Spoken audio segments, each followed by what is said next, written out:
हरिओम।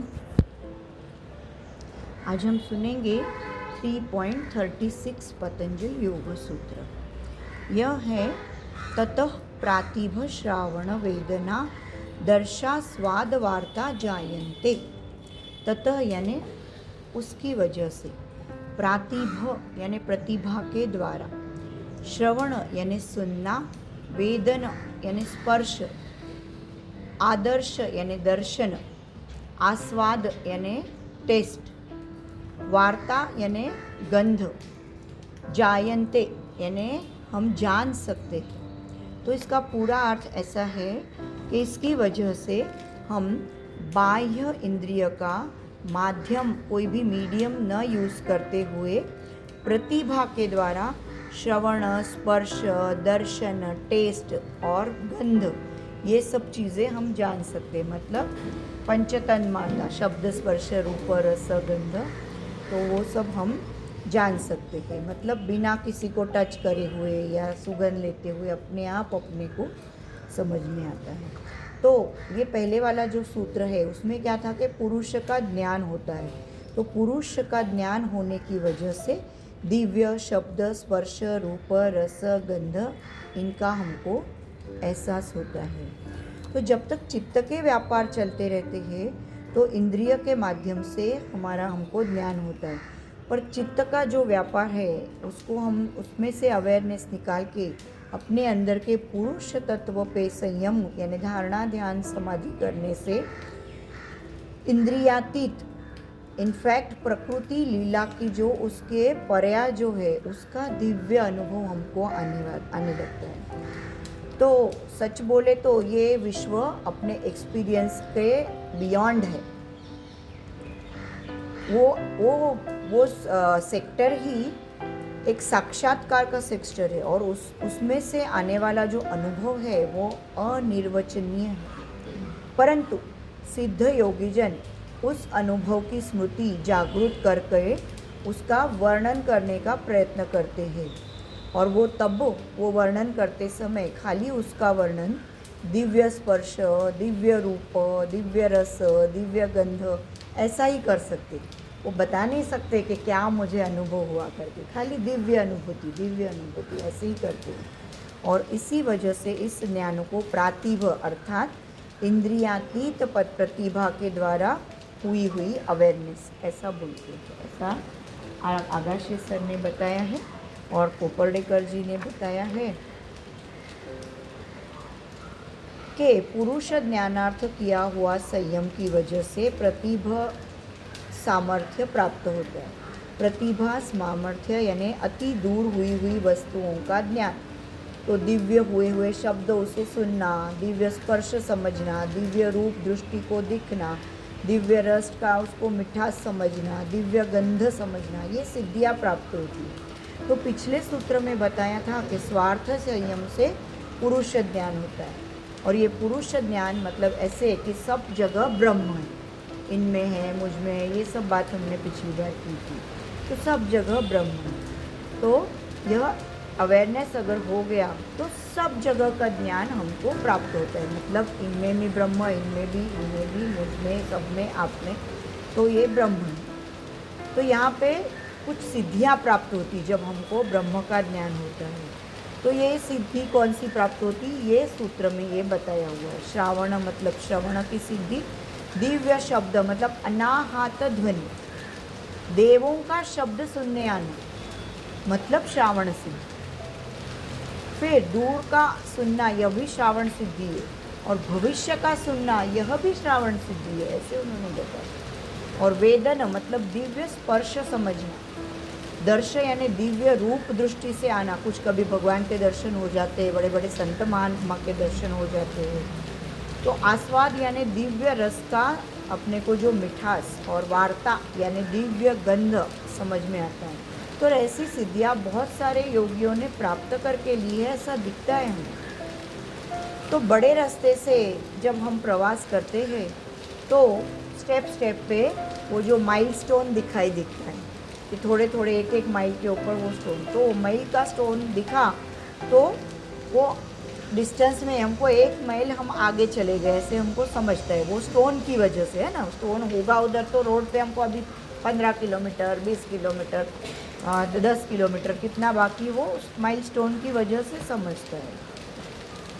तो वैसे ही उन्होंने बताया है कि विश्वास मतलब जो सिद्धि मिलती है उसकी वजह से विश्वास योगियों को लगने लगता है। सिद्धियाँ प्राप्त होती है हर एक स्टेप पे, तो उस पर विश्वास आने लगता है कि मैं जो साधना कर रही हूँ वो बराबर है ऐसे।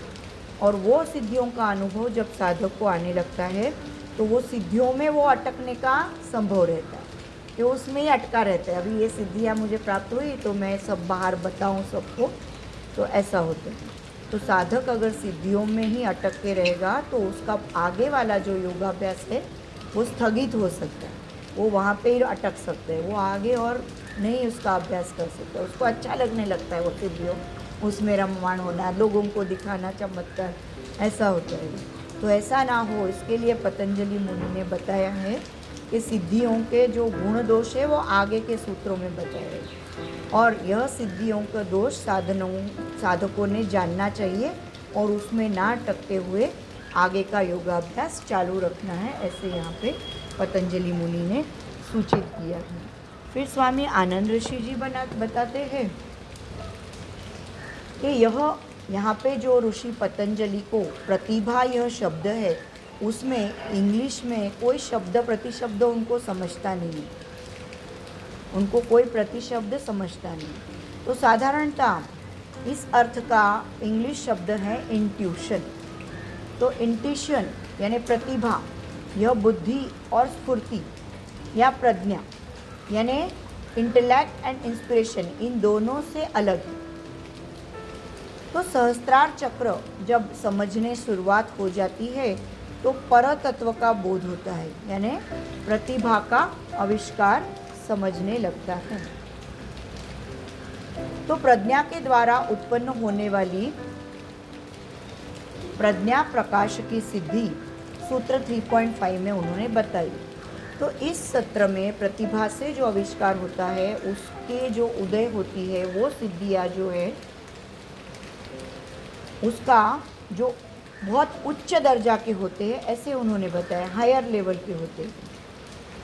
तो पंचेंद्रिय पे अवलंबन रहता है, यानी पंचेंद्रिय पे डिपेंडेड होने वाली सिद्धियों से प्रतिभा ध्यान अलग होते हैं। 5 ज्ञानेंद्रियों से जो हमको है ध्यान होता है उससे डिफरेंट, वो इंट्यूशन जैसे उन्होंने इंग्लिश में बताया अंतर ज्ञान होता है। तो उनके सहायक के सिवाय होती है, मतलब हमको आँखों से देखना नहीं पड़ता है, हमको हाथ लगा के टच नहीं करना पड़ता है, हमको कान से सुनना नहीं पड़ता है, आंखें बंद करके बस धारणा ध्यान समाधि करो, वो सब अपने आप बंद आँखों में हमको समझने लगता है, ये उन्होंने बताया है। वैसा प्रतिभा ज्ञान मतलब क्या होता है बिना पंचेंद्रिय के सिवा, वो एक तत्काल और एक एकदम सहज बोध होता है, उन्होंने विद इन अ सेकेंड्स ऐसा वो ज्ञान हो जाता है। तो प्रतिभा से मिलने वाला ज्ञान उसका थोड़ा अलगपना कैसे, एक उदाहरण उन्होंने दिया है। समझो हम अपने एक रूम में बैठे हुए हैं और सारे दरवाजे खिड़कियां बंद हैं, और उस समय उस दरवाजे में कोई अगर ऐसे गैप है, किसी गैप है, तो उसमें से हमको बाहर का क्या दिखता है, जो भी दृश्य दिखता है वो हम देख सकते हैं। फिर वो हो गया, उन्होंने बौद्धिक ज्ञान से कंपेयर किया। बौद्धिक बुद्धि से जो ज्ञान होता है वो ऐसा होता है। फिर अगर सब दरवाजे खिड़कियां हमने खोल दी, अभी ये सारे दरवाजे खिड़कियां हमने इधर खोल दिए, तो यहाँ से जो बाहर का दृश्य दिख रहा है तो वो हो गया प्रज्ञा प्राप्त ज्ञान। और ये प्रज्ञा प्राप्त ज्ञान, और हम घर के बाहर जाके उस ग्राउंड में जब ज्ञान लेके तो पूरा ज्ञान हो गया हमको।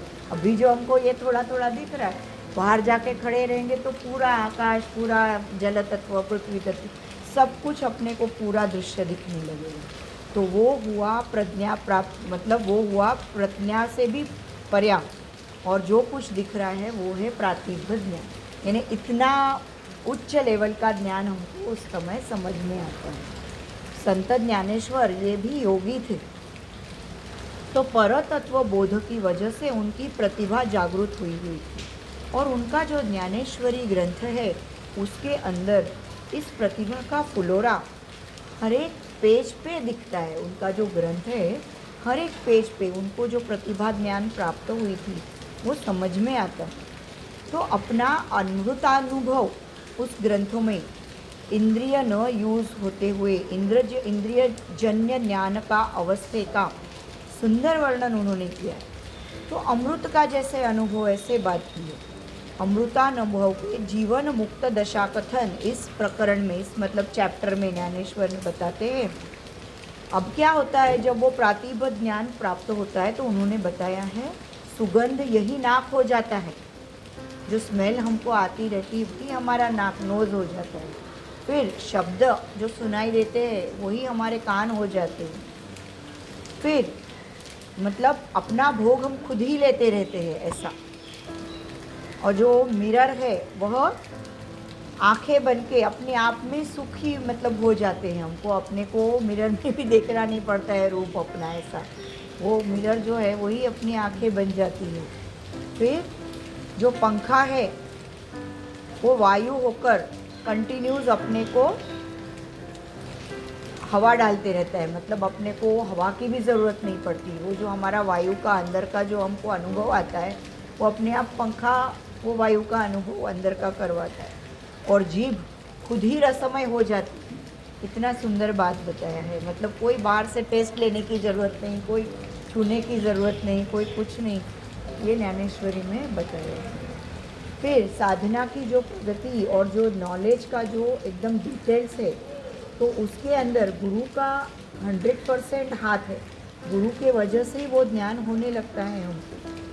पर बहुत बार यह एक्सपीरियंस के जो और भी डिटेल्स है वो साधक को अंतर्यामी के स्रोत से ही समझते हैं, ऐसे उन्होंने बताया।